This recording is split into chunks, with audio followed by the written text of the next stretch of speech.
Hello and welcome to another episode of Beer Man's Noble Beer Reviews. Today I have another beer from Resonant Culture Brewing Company out of Charlotte, North Carolina. This beer is called Universal Mind.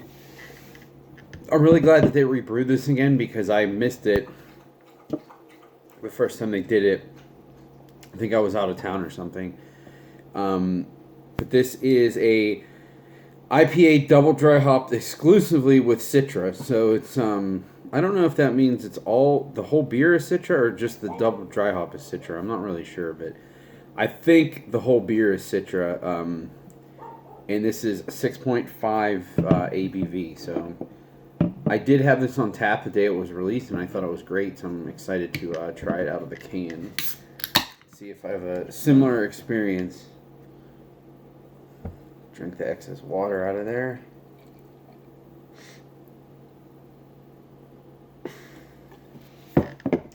And I'm guessing this is named after the.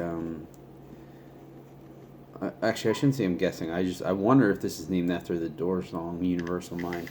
It's one of my favorite Doors songs, so that would be cool. I'm not sure that. As you can see, this pours a very, very hazy, bright, golden color. Like, yeah, I'd say it's almost golden. It really looks like pineapple juice. It's pretty light. It's not, a lot of these hazies are more towards like orange juice, but this is pretty light. It's more like pineapple juice with a pretty small white head. The aroma is just all Citra hops.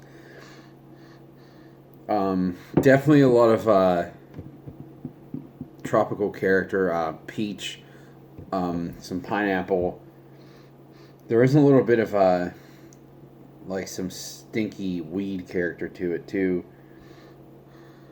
But there's pretty much like no malt character to get like in the aroma at all. It's just all straight juicy hops. I'm pretty excited.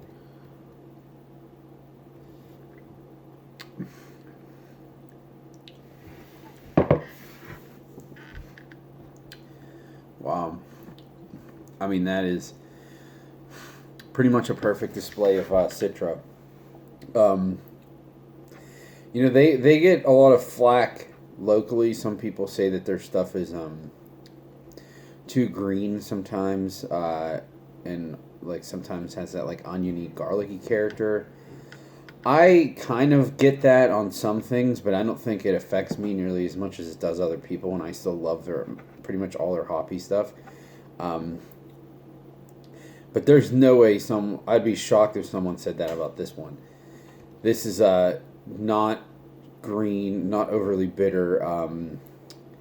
It is just straight Citra juice in the best way possible.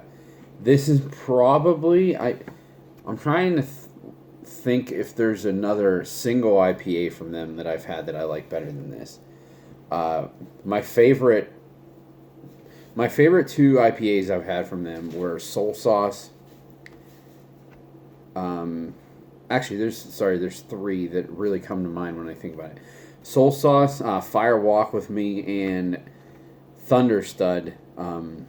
Those are all double IPAs. But now that I mentioned Thunder Stud, they did do a single IPA one called Thunder Studdy. And that was really, really good too. But I think I might actually like this more than that.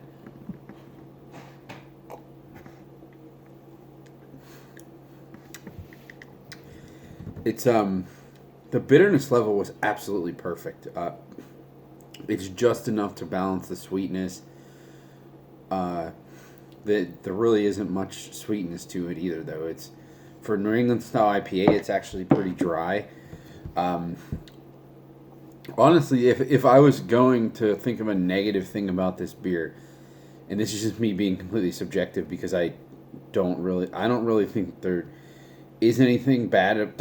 There's definitely nothing bad about it, but even if there's one thing I would improve, the body is not like super soft like some of their stuff is. It is a little aqueous, but that's only in like the body of the beer. It's not aqueous in flavor. It doesn't taste watered down at all. It is chock full of juicy hops.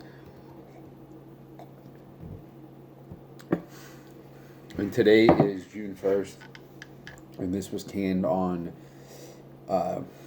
April 17th. So this one might have been green and a little rough around the edges when it was released, possibly. I'm not sure, but now, I mean, it tastes like it came right out of, like, an amazing IPA that came right out of the Bright Tank. Absolutely phenomenal stuff. And just another winner by these guys that they don't, I would rarely say this with a brewery, and it's not true with them either. I've had a couple things from them I didn't like. But when you're hitting it out of the park like 98% of the time, that's really damn good. And, that's definitely enough for me to blindly buy your product without tasting it first. So there's not many breweries that I can say that about, that they're at that level where they're, like 1 out of every 20, maybe 1 out of every 20, 25, 30 might not be to my liking, but all the other ones are just crushing it. There's not many breweries I would say that about, so these guys are definitely up there in ranks for me for sure. I think pretty obvious about what I've been saying, but this is definitely a buy for me. They're releasing it again next weekend, so I'm probably gonna buy it again and try a can fresh versus this, with 5 weeks on it or something. Guessing it's probably close or similar to what. But to me, this tastes just like when I remember it having on tap, so I don't know that it really changed that much, so we'll see. But I think that's all I got on this one. Please like, comment, subscribe. Let me know what you think, and I look forward to doing the next one. Thanks.